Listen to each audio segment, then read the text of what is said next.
नमस्कार कल्पना रान्नाघरे आपनादेर सबाइके स्वागत। आज के आमी जे रान्नाटा बानाबो सेई रान्नाटा मोटामुटी सबाई एखन भालोई पारे बा एई रान्नाटा खेतेও এখন সবারই ভালো লাগে, আমারও ভালো লাগে। তাই আমি আজকে এই রান্নাটা আপনাদের সাথে শেয়ার করেছি। সেটা হচ্ছে মুরগির ছাটের রেসিপি। এখানে আমি অনেকটা পরিমাণ মুরগির পা, মুরগির গিলে আর মুরগির মেটে নিয়ে নিয়েছি। এখন মোটামুটি এই রান্নাটা সবারই ভালো লাগে খেতে। এই রান্নাটা আমি কিভাবে বানাচ্ছি সেটা আমি আপনাদের সাথে শেয়ার করছি।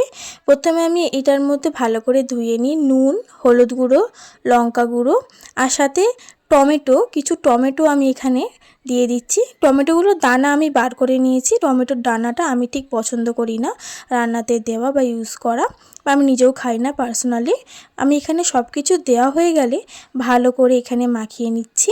দেখুন আমি ভালো করে এখানে মাখিয়ে নিচ্ছি। মাখানো হয়ে গেলে এখানে আমি আপনাদেরকে দেখিয়ে দেব আমি এখানে কি নিয়েছি। আমি এখানে নিয়েছি মেটে, নিয়েছি পা আর এখানে আছে গিলে। এই তিনটে জিনিস আমি এখানে নিয়েছি, নিয়েই আমি এই জিনিসটাকে আজকে বানাচ্ছি। আমি এখানে মেটেগুলো আলাদা করে তুলে নিচ্ছি। আমি রান্না করার আগে মেটে দিই না, মেটে আগে দিলে গলে যায়। তাই আমি এখানে দেখুন সব মেটে তুলে নিয়েছি একটা বাটির মধ্যে। কিছুটা মাংস কষে নেওয়ার পরে আমি এখানে মেটেটা অ্যাড করব, তাতে মেটেটা গলে না। যাই হোক আমি এখানে কড়াতে অনেকটা পরিমাণ সর্ষের তেল দিয়েছি। দেওয়া হয়ে গেলে আমি এখানে আলুগুলো ভেজে নিচ্ছি। আমি এখানে আলুগুলো একটাকে 2 পিস করেছি। দেখুন আমার আলু ভাজা হয়ে গেছে, হালকা ব্রাউন করেছি, বেশি কালার করিনি। আপনারা চাইলে বেশি করে ভেজে নিতে পারেন। দিয়ে আমি সেই তেলের মধ্যে এখানে দিয়ে দিয়েছি গোটা গরম মশলা। গোটা গরম মশলাটা আমি হালকা করে থেতো করে নিয়েছি, তাতে এর গন্ধটা যাতে তেলের মধ্যে ছড়িয়ে যায়। তারপরে আমি এখানে দিয়ে দিয়েছি অনেকটা পরিমাণ পেঁয়াজ। যতটা আপনার জিনিস থাকবে সেই অনুযায়ী আপনারা মশলা অ্যাড করবেন। এখানে আমি পেঁয়াজটা একটু ভাজা করে নিয়ে মাঝখানটা একটু খালি করে নিয়ে আমি এখানে রসুন থেতো করে দিয়েছি। আপনারা চাইলে বাটাও দিতে পারেন। আমার এই মাংসের ক্ষেত্রে আমি এখানে একটু থেতো করে দিতে পছন্দ করি, তাই আমি এখানে দিয়েছি। আমি এখানে ইউজ করছি সানরাইসের চিকেন কারি মশলাটা।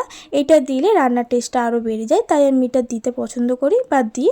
রসুনটা ভাজা ভাজা হয়ে গেলে রসুন আর পেঁয়াজ একসঙ্গে মিক্স করে ভেজে নিয়ে আমি এখানে যে পা, গিলে মেটে আর মেটে আমি মাখিয়ে রেখেছিলাম সেটা আমি এখানে দিয়ে দিয়েছি। এখন এই রান্নাটা করতে সবাই পারে, তাও আমি আমার মতো করে বানিয়েছি। যেটা আমি বানাই আমি আপনাদের সাথে সেটাই শেয়ার করেছি। আমি এখানে দিয়ে দিয়েছি ওপর থেকে আদা বাটা, দিয়ে আমি ভালো করে জিনিসটাকে কষে নেব। কষা হয়ে গেলে দেখুন আমার এখানে কষা অনেকটা হয়ে গেছে। কষা হয়ে গেলে এখানে আমি আলুটা আমি দিয়ে দিয়েছি। যেহেতু আলুটা একটুখানি সিদ্ধ হবে, তাই আমি এখানে একটু কষা হয়ে গেলে এখানে আলুটা অ্যাড করে দেব আগে থেকে। এখানে অনেকটা মাংসটা কষে এলে এবারে আমি এখানে মেটেটা দেব।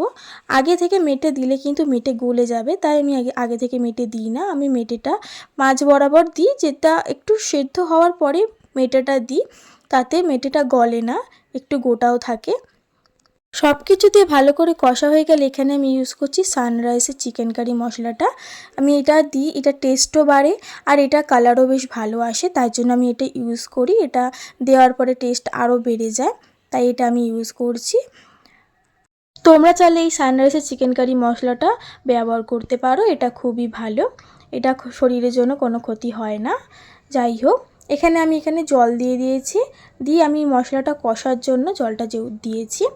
দিয়ে মশলাটা আমার কষা হয়ে গেছে দেখুন, দিয়ে ঝোলও ফুটে গেছে।